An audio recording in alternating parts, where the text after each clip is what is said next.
Bismillahirrahmanirrahim. Assalamualaikum warahmatullahi wabarakatuh. Perkenalkan, nama saya Dede Indra.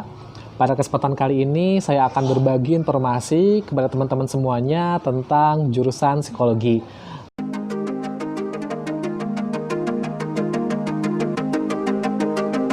Sebelumnya, di sini saya bukan bermaksud untuk menggurui teman-teman semuanya, namun hanya sekedar sharing. Nah, kita akan bahas tentang psikologi kepribadian. Namun kita akan refresh memori terlebih dahulu apa sih arti dari psikologi itu. Nah, kita sudah bahas dalam video sebelumnya, psikologi ini adalah ilmu yang mempelajari tentang perilaku dan proses mental manusia. Jadi kalau misalkan kita kaitkan dengan psikologi kepribadian, yang akan kita pelajari adalah perilaku dan mental dalam sisi kepribadian itu sendiri. Nah, kepribadian ini berasal dari bahasa Latin yaitu persona. Kalau misalkan dalam bahasa Indonesia, persona itu artinya adalah topeng. Banyak sekali tokoh-tokoh atau teori-teori yang mengungkapkan tentang psikologi kepribadian. Salah satunya yang paling familiar adalah teori psikoanalisis yang dikembangkan oleh Sigmund Freud. Nah, kita akan berkenalan dengan Sigmund Freud ini. Sigmund Freud adalah seorang psikiater. Kemudian dia juga adalah seorang ahli saraf. Beliau lahir di Moravia pada tanggal 6 Mei tahun 1856. Kemudian Sigmund Freud meninggal di London pada tanggal 23 September tahun 1939. Nah, itu biografi tentang Sigmund Freud. Dalam konsepnya Sigmund Freud ini ada yang namanya tingkat kesehatan mental manusia.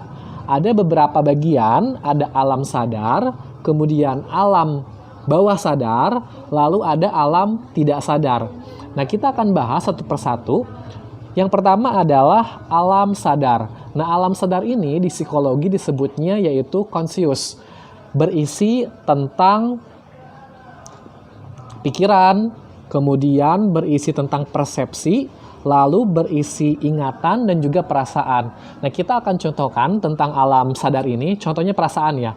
Mungkin pada hari ini kita merasakan sedang bahagia karena mungkin diterima oleh pacar, atau mungkin kita lagi bad mood karena di jalan macet, itu perasaan kita. Berarti di situ kita sedang bermain dengan alam sadar. Lalu yang kedua adalah alam bawah sadar. Nah, alam bawah sadar ini di psikologi disebut dengan preconscious. Nah, alam bawah sadar ini berisi tentang available memory atau ingatan siap. Nah, kemarin saya sudah melakukan tes asosiasi kata. Nah, dalam tes asosiasi kata itu kita berhadapan atau kita bermain dengan alam bawah sadar karena kita memberikan sebuah stimulus yang nanti harus direspon secara cepat yang ada dalam pikiran kita. Artinya akan ada dorongan-dorongan alam bawah sadar yang muncul. Itu disebut dengan alam bawah sadar. Kemudian yang ketiga ada yang disebut dengan alam tidak sadar. Nah, alam tidak sadar ini berisi tentang seperti insting, kemudian drive, impuls, dan pengalaman-pengalaman traumatik. Nah, pengalaman-pengalaman traumatik ini biasanya direfresh dari alam sadar ke alam tidak sadar.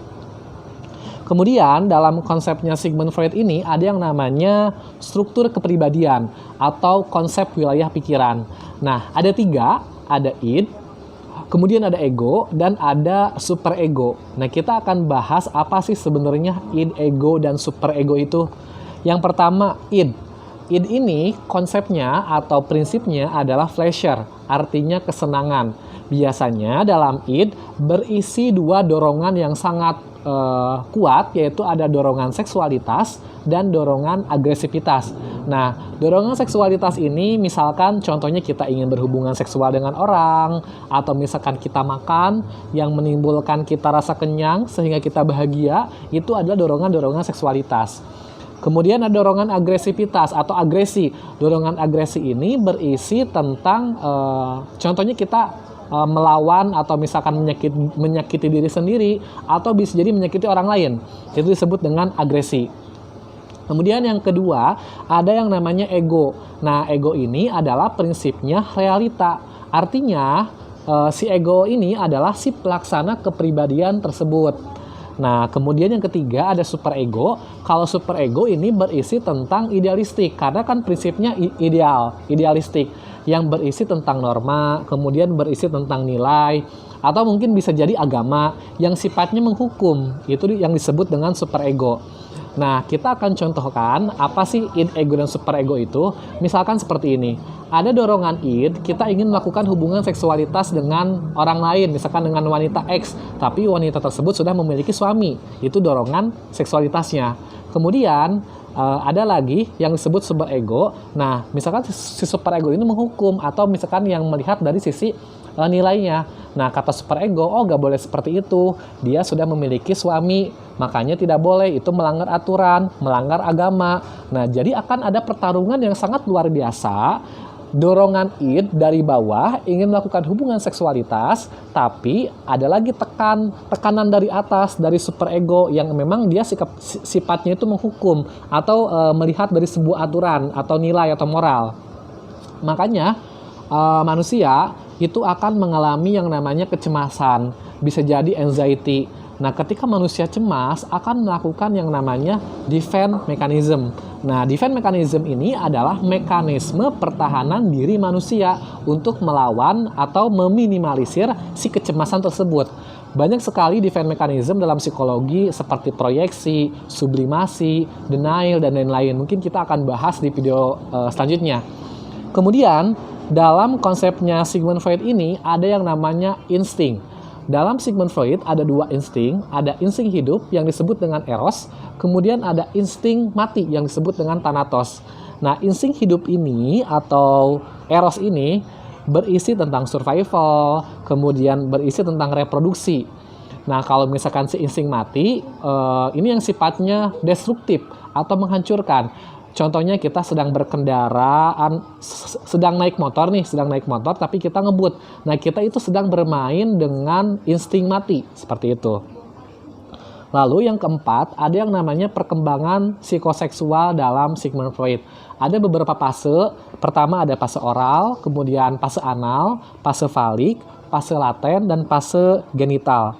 Nah, kita akan bahas satu-satu. Yang pertama adalah fase oral. Nah, fase oral ini identik sekali dengan mulut. Biasanya ini sebagai kebutuhan dasar, misalkan makan, minum, dan lain-lain. Kemudian ada lagi fase anal. Kalau fase anal ini berhubungan dengan dubur. Nah, dalam fase anal ini biasanya si anak akan diterapkan atau akan dikasih arahan tentang toilet training. Makanya misalkan ketika si anak dalam fase anal, misalkan oh kamu harus misalkan buang air kecil di sini, harus buang air besar di sana. Jadi kita mengajarkan tentang toilet training ini dalam fase anal. Ada yang namanya fase falik. Nah, fase falik ini identik dengan alat kelamin.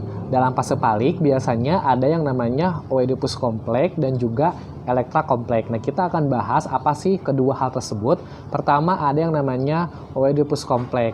Nah, biasanya Oedipus complex ini terjadi pada anak yang berjenis kelamin laki-laki yang memang dia merasakan perasaan dia tuh kurang kasih sayang dari seorang ibunya karena memang mungkin direbut dari ayahnya. Nah, ketika si anak mengalami Oedipus complex, ketika nanti si anak itu mencari pasangan hidup, dia akan lebih cenderung memilih seorang wanita yang umurnya lebih dewasa dari dirinya karena dia mungkin kekurangan kasih sayang dari seorang ibunya, seperti itu. Lalu kalau misalkan Elektra kompleks ini kebalikannya. Kalau misalkan Elektra kompleks ini yang berjenis kelamin perempuan. Nah, berarti nanti si perempuan ini akan memilih pasangan hidup yang memang dia umurnya lebih cenderung lebih di atas dia.